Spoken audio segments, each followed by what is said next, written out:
Salut tout le monde. Aujourd'hui, je voulais vous faire un petit tuto sur le Gero Wallet. Alors, c'est un portefeuille pour naviguer sur l'environnement Cardano. Et du coup, profiter de toutes les opportunités qui se construisent sur l'environnement Cardano. Alors, pour ceux qui connaissent, c'est exactement la même chose que le MetaMask lorsque vous naviguez dans l'environnement Ethereum, même si maintenant MetaMask offre d'autres possibilités, comme se balader sur la Binance Smart Chain, sur la KuCoin Chain, etc. Alors, premièrement, vous allez sur le site gerowallet.io. Vous cliquez ici pour télécharger le wallet. Donc moi, l'ayant déjà téléchargé ici, on ne vous propose pas de le télécharger, mais plutôt de le supprimer. Donc vous cliquez sur ce bouton, le Gero Wallet va s'installer. Une fois que c'est fait, vous allez dans vos extensions ici et vous cliquez dessus. Ça vous amène ici. Vous cliquez ici pour langage. Malheureusement, il y a toutes les langues du monde sauf le français. Mais bon, logiquement, si vous êtes dans le monde de la crypto, vous connaissez quand même quelques mots en anglais. En tout cas, vaut mieux pour vous. On est parti. Alors ici, puisque c'est votre première fois, pas besoin d'importer un wallet Cardano. Vous allez du coup créer votre Cardano Wallet. Du coup, ici, ils vous préviennent que vous ne pouvez pas centraliser un nombre de portefeuilles distincts sous le même password et avec la même phrase de sécurité, que vous pouvez afficher un maximum de 8 portefeuilles. Donc une fois que vous avez lu tout ça, vous cliquez ici sur continuer. Alors, vous rentrez votre password et essayez de le sécuriser au max. Du coup, je vais rentrer mon password.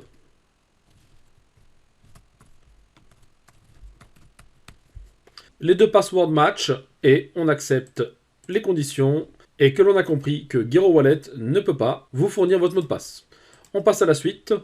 Ici, très important, lorsque vous allez cliquer ici sur Unlock, affichez une liste de mots. C'est très important, notez ça sur du papier, en 2 ou 3 exemplaires que vous laisserez chez vous, parce que ce sera votre unique moyen de retrouver votre portefeuille en cas de destruction du PC que vous utilisez pour installer le Gero Wallet. Ce qu'il faut comprendre, c'est que ce wallet est installé sur votre ordinateur. Et seul cet ordinateur, finalement, possède la clé privée de ce portefeuille-là. Admettons que vous perdiez cet ordinateur portable ou qu'il ait un problème quelconque et que vous devez racheter un autre ordinateur portable, le seul moyen pour vous dès lors de réinstaller votre Gero Wallet sur votre nouvel ordinateur portable sera à l'aide de ces mots qui vont vous être communiqués. Vous révélez les mots, vous avez une quinzaine de mots à retenir dans l'ordre qui vous est communiqué. Ne commencez pas à les noter n'importe comment, puisque je vous rappelle, lorsque vous avez 15 mots, le nombre de façons où on peut ordonner ces mots est de 15 factoriel. Ce qui vous le concevrez est assez élevé. Ici, vous pouvez les copier pour les coller sur votre ordinateur ou les télécharger, mais je vous conseille pas de le faire, puisque finalement, d'une certaine façon, ils peuvent être accessibles. Une autre façon de le faire, si vous voulez, c'est prendre un appareil photo, mais qui n'est pas celui de votre téléphone, qui est complètement déconnecté d'Internet,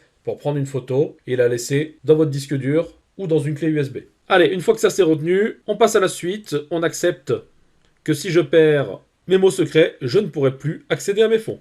Et on continue. Une fois que ça c'est fait, on va vous demander, pour être sûr, comme la confirmation du mot de passe, de remettre les 15 mots dans le bon ordre. Donc vous cliquez sur le mot numéro 1 qui va s'afficher en bas en première position, le mot numéro 2, etc., etc. Et si vous les avez mis dans le bon ordre, vous pourrez alors valider cette étape. Maintenant, un truc sympathique, vous pouvez nommer votre portefeuille, My Portfolio. Et ici, juste en dessous, vous pouvez choisir sa couverture.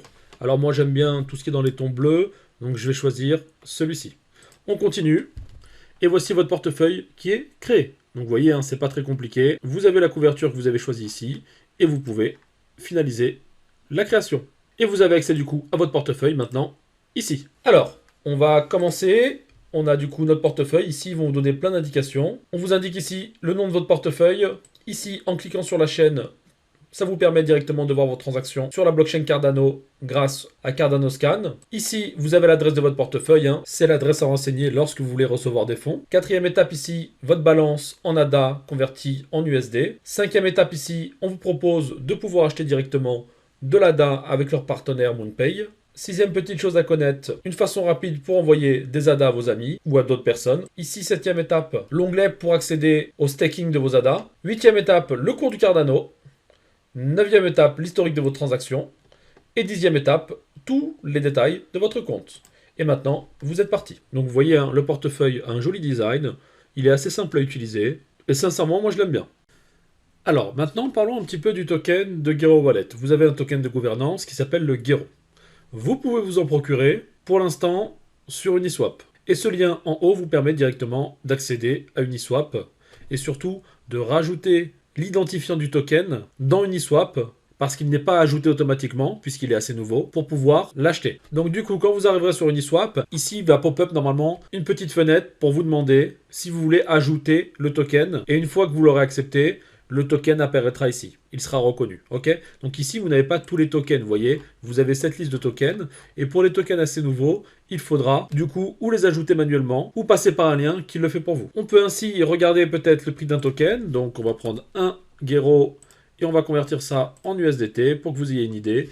Et on est aux alentours de 0,11 centimes de dollars. Au niveau de la tokenomics, on a du coup ici 500 millions de tokens au maximum. Au niveau de la répartition, vous avez 36% des tokens qui ont été vendus dans des ventes privées. 30% des tokens sont alloués pour récompenser la communauté ou pour entretenir l'écosystème. 20% vont à l'équipe ou aux développeurs. 7% dans la DIO. Et je vous mets le lien en haut à droite maintenant pour que vous puissiez voir la vidéo que j'ai faite sur Cardstarter, qui est justement un incubateur de projets et qui permet à des projets de lancer leur IDO. Et c'est sur Cardstarter que Gero Wallet a lancé son IDO. Et puis 4% pour les liquidités initiales, pour entretenir les pools, et 3% pour les advisors. Je suis pas forcément fan de la distribution, je trouve que les tokens pour l'IDO n'ont pas été assez nombreux en pourcentage, donc il faudra jeter un petit coup d'œil sur la libération des tokens. Mais je trouve que le pouvoir du public sur le token reste faible pour l'instant, au vu des 7%. Alors maintenant, je voulais vous montrer leur white paper version light, donc le light paper. Et on va regarder un petit peu, il n'est pas très compliqué, il n'y a pas trop de termes techniques. Surtout l'utilité que peut avoir ce token. Alors comme d'hab, vous avez la description, l'équipe, la constitution, la roadmap. Et on va remonter ici pour regarder l'utilisation qu'on peut faire de ce token. Donc il y a finalement 4 principales façons d'utiliser ce token. La première utilisation, c'est de stacker votre Gero pour recevoir des récompenses qui proviennent des frais qui sont engendrés par l'utilisation du portefeuille par les utilisateurs. Donc les frais d'échange de devises, d'envoi de devises, etc. Deuxième chose, vous pourrez, en stackant votre Gero, diminuer vos frais pour tout un tas de services différents, ce qui peut être assez sympathique. Troisième chose, et ça c'est encore à discuter, vous pourrez stacker votre Gero pour obtenir, si vous avez stacké un nombre suffisant de Gero, des fonctionnalités sur votre portefeuille, telles que des mécanismes d'alerte, des trackings de position ou d'analyse de rendement, pour avoir un service premium lorsque vous utilisez le wallet Gero. Et bien entendu, la dernière utilisation que vous pouvez faire du Gero, c'est d'avoir un pouvoir de vote sur les futures orientations du projet ou sur l'ajout de fonctionnalités sur votre Gero Wallet. Et dernière, la plus importante bien entendu, toutes les transactions que vous allez effectuer via ce portefeuille vont, bien entendu, comme partout, être accompagnées de petits frais qu'il faudra alors payer en Gero. Allez, j'espère que vous avez pris du plaisir à suivre ce tuto et cette présentation de ce projet. En attendant, si ça vous a plu, n'hésitez pas à lâcher un like et à vous abonner. Et je vous dis à bientôt pour une prochaine vidéo. Allez, à plus, bye bye.